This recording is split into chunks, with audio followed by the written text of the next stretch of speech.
নমস্কার, কেমন আছেন সবাই? মিস্টার আর মিসেস দত্ত খুঁটিনাটি ব্লগে আপনাদের অনেক অনেক স্বাগত। আজ আমি আপনাদের সঙ্গে বাঙালির একটা জনপ্রিয় রেসিপি শেয়ার করতে চলে এসেছি। রেসিপিটির নাম হলো এঁচোড় চিংড়ি। চিংড়িগুলোর সাইজ আপনারা দেখতেই পাচ্ছেন, আর এই চিংড়িটাকে কি বলে সেটা আমি জানি না। চিংড়ি মাছ খেতে ভালোবাসি, কিন্তু চিংড়ি মাছ সব রকম চিনি না।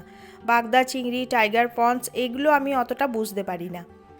চিংড়ি মাছগুলোর সাইজটা কিন্তু অনেকটাই বড়। চিংড়ি মাছগুলোকে বেছে ধুয়ে ভালো করে পরিষ্কার করে নেব। আর এঁচোড় চিংড়ি বানাবো, এঁচোড় তো লাগবেই। আপনারা হয়তো এঁচোড় চিংড়ির রেসিপিটার নাম শুনেই হয়তো নাক সিট করছেন যে এই রেসিপিটা আর কি আছে, এটা তো আমরা সবাই বানাতে পারি।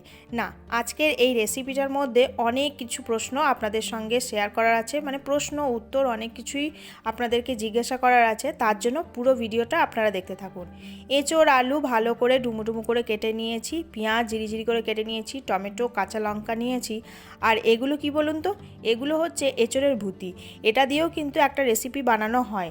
আপনারা যদি জানতে ইচ্ছুক থাকেন তাহলে অবশ্যই কমেন্টে জানাবেন। আপনাদের সঙ্গে ওই রেসিপিটা আরও অন্য কোনো দিন শেয়ার করার চেষ্টা করব। চিংড়ি মাছগুলোকে ভালো করে বেছে ধুয়ে পরিষ্কার করে নিয়েছি। এখানে অনেকটা পরিমাণে আমি চিংড়ি নিয়েছি। চিংড়ি মাছের মধ্যে নুন হলুদ ভালো করে মাখিয়ে নিয়ে চিংড়ি মাছগুলোকে হালকা করে ভাজতে হবে।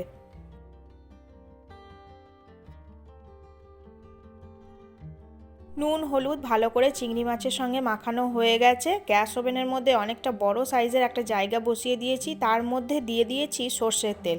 সর্ষের তেলের এই রান্নাটা করলে বেশি টেস্ট হয়।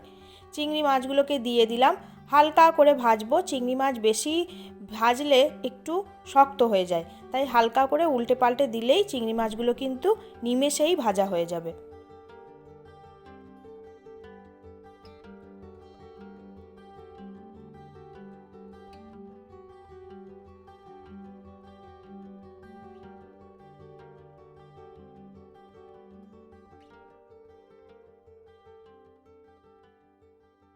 2 মিনিট হালকা নাড়াচাড়া করেই চিংড়ি মাছগুলোকে ভেজে একটা জায়গার মধ্যে তুলে নিয়েছি। কত সুন্দর কালারটা লাগছে দেখুন, চিংড়ি মাছগুলো দেখেই যেন লোভ লাগছে। আর এখনও অনেকটা পরিমাণে তেল আছে, তেলের মধ্যে দিয়ে দিচ্ছি গোটা গরম মশলা। তার মধ্যে আছে এলাচ, দারচিনি, লবঙ্গ আর কয়েকটা তেজপাতা। তেজপাতাটাকে এইভাবে ছিঁড়ে দিয়ে দিলাম। এবার এর মধ্যে আমি দিয়ে দেব জিরিজিরি করে কেটে রাখা পেঁয়াজ। পেঁয়াজটাকে দেওয়ার পর বেশ ভালো করে কিন্তু পেঁয়াজটাকে ভেজে নেব। যতক্ষণ না একটু বাদামি লালচে হচ্ছে ততক্ষণ কিন্তু পেঁয়াজটাকে ভাজতে হবে।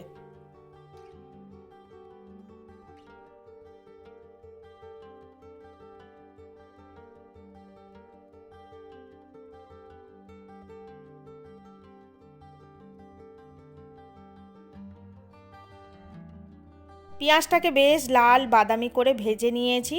পেঁয়াজটা নরমও হয়ে গেছে। এবার পেঁয়াজের মধ্যে দিয়ে দেব এঁচোড় আর আলু। এঁচোড় আলু দেওয়ার পর পেঁয়াজের সঙ্গে ভালো করে কষাবো বা ভালো করে ভেজে নেব। আপনারা এঁচোড় আলুর তরকারি যখন বানান অনেকেই এঁচোড় হালকা প্রেসার কুকারের মধ্যে সেদ্ধও করে নেন, কেউ বা আবার ভাপও তুলে নেন, মানে হালকা একটু সেদ্ধ করেন। আমি সেটা করলাম না, আমি পেঁয়াজের মধ্যেই এঁচোড় আলু একসাথে দিয়ে দিলাম। ভালো করে এঁচোড় আর আলুটাকে ভেজে নেব বা ভালো করে কষিয়ে নেব। তাতে কি হবে, এর টেস্টও কিন্তু ভীষণই সুন্দর হবে। মোটামুটি 3-4 মিনিট মতো ভালো করে নাড়াচাড়া করে কিন্তু ভাজতে হবে। অনেকক্ষণ ধরে আমি নাড়াচাড়া করে নিয়েছি। এঁচোড়ের কালারটাও আপনারা দেখতে পাচ্ছেন অনেকটা চেঞ্জ হয়ে এসেছে।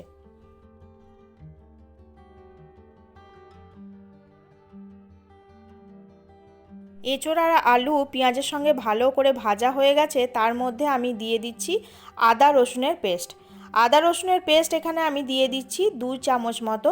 যতটা পরিমাণে সবজি আছে, মানে এঁচোড় আর আলু আছে, সেরকম পরিমাণেই আদা রসুনের পেস্টটাকে দিতে হবে। আমি এখানে 2 চামচ মতো আদা রসুনের পেস্টটাকে দেওয়ার পর ভালো করে এঁচোড়ের সঙ্গে মিক্স করে দিলাম।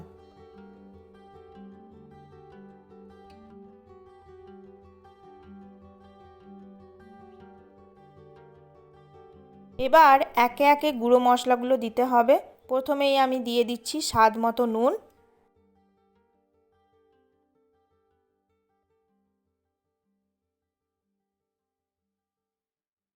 দিয়ে দেব পরিমাণ মতো হলুদের গুঁড়ো,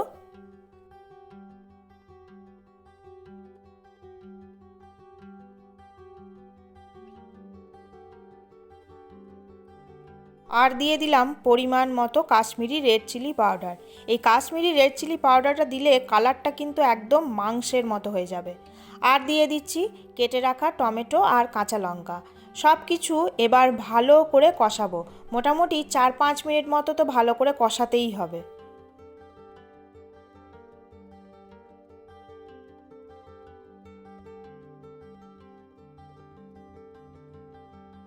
4-5 মিনিট মতো ভালো করে কষিয়ে নিয়েছি। এবার আমি এর মধ্যে দিয়ে দিলাম ধনে জিরের গুঁড়ো। একসাথেই ধনে জিরে গুঁড়ো আমি করে রেখেছিলাম, সেটাকেই বড় চামচের হাফ চামচ মতো দিয়ে দিলাম, বা ছোট চামচের 1 চামচ মতো ধনে জিরের গুঁড়ো দেওয়ার পর সব কিছু ভালো করে মিক্স করে দিচ্ছি। এঁচোড় যত বেশি ভালো করে কষানো হবে, এঁচোড়ের সবজিও কিন্তু ততটাই বেশি টেস্টি হবে।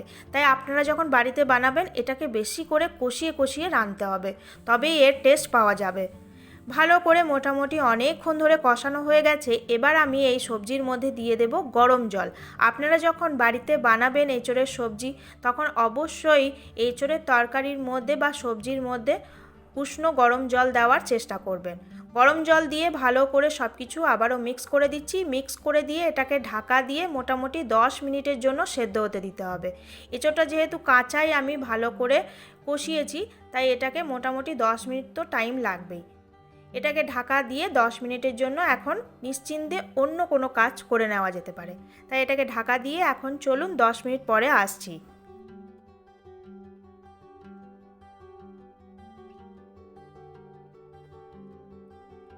10 মিনিট পর চলে এসেছি। ঢাকাটা খুলে দেখব, ভালো করে মিক্স করে দিতে হবে। তারপর এঁচোড় আলু সেদ্ধ হয়েছে কি না সেটাকেও কিন্তু চেক করে নিতে হবে। তো দেখে নিই এঁচোড় আলু সেদ্ধ হয়েছে কি না। হ্যাঁ, খুন্তি দিয়ে ভালো করে নাড়াচাড়া করে নিলেই বোঝা যাচ্ছে এঁচোড় বেশ ভালোভাবে সেদ্ধ হয়ে গেছে, কিন্তু গলে যায়নি। আপনারা দেখতেই পাচ্ছেন কত সুন্দরভাবে এঁচোড়টা সেদ্ধ হয়ে গেছে, কিন্তু গলেনি। সব কিছু বেশ গোটা গোটা আছে, এঁচোড় আলু সব কিছুই বেশ ভালোভাবে গোটা গোটা আছে, কিন্তু খুব সুন্দরভাবে সেদ্ধ হয়ে গেছে। এইটাই কিন্তু সবজির মেন কারণ। এইভাবে রান্না করলে সব কিছু গোটা গোটা থাকবে আর সেদ্ধ হয়ে যাবে। ভেজে রাখা চিংড়ি মাছগুলোকে আমি সবজির মধ্যে দিয়ে ভালো করে মিক্স করে দিচ্ছি। মোটামুটি আরও 2 মিনিট মতো চিংড়ি মাছটাকে দেওয়ার পর এটাকে ভালো করে হতে দিতে হবে।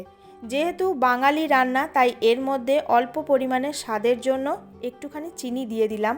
আর দিয়ে দিচ্ছি হাফ চামচ মতো গরম মশলা গুঁড়ো। সব কিছু দেওয়ার পর আবারও ভালো করে মিক্স করে দেব। সব কিছুকে ভালো করে মিক্স করে দিলেই আজকের এঁচোড় চিংড়ি রেসিপি কিন্তু একেবারে কমপ্লিট হয়ে গেল। চিংড়ি মাছটা দেওয়ার পর এত সুন্দর স্মেল এসেছে কি বলবো আপনাদেরকে। আর তরকারির কালারটা দেখুন, খুব সুন্দর এসেছে। আজকের রেসিপিটা কিন্তু একেবারে ডান। আমি প্লেটের মধ্যে সার্ভ করে দিয়েছি এঁচোড় চিংড়ি আলু সব কিছু। সবজিটা খুব ভালো করে আমি সার্ভ করে দিয়েছি। চিংড়ি মাছটাকে এইভাবে মাছ বরাবর কেটে নিয়ে এরকম করে গার্নিশ করে দিচ্ছি, আর মাঝখানে দিয়ে দিলাম একটা সাদা ফুল। এই সাদা ফুলটা কোন সবজি দিয়ে আমি বানিয়েছি সেটা আপনাদের কাছে প্রশ্ন রয়ে গেল। আপনারা কমেন্টে জানাতে কিন্তু ভুলবেন না যে এই সাদা ফুলটা আমি কোন সবজি দিয়ে বানিয়েছি। সবজি যদি এইভাবে খুব সুন্দর করে গার্নিশ করা হয়, সবার খেতে কিন্তু আরও উৎসাহ জাগে আর দেখতেও খুব ভালো লাগে। তাই আপনারাও যখন বাড়িতে বানাবেন খুব সুন্দর করে গার্নিশ করে দেওয়ার চেষ্টা করবেন। আপনারা যদি আমার চ্যানেলে এরকম ধরনের সুন্দর সুন্দর গার্নিশ বা রেসিপি দেখতে চান, প্লিজ সাবস্ক্রাইব করতে ভুলবেন না। সবাই একটা লাইক দিয়ে দিন, কমেন্ট করবেন। সবাই খুব ভালো থাকবেন, সুস্থ থাকবেন। টাটা।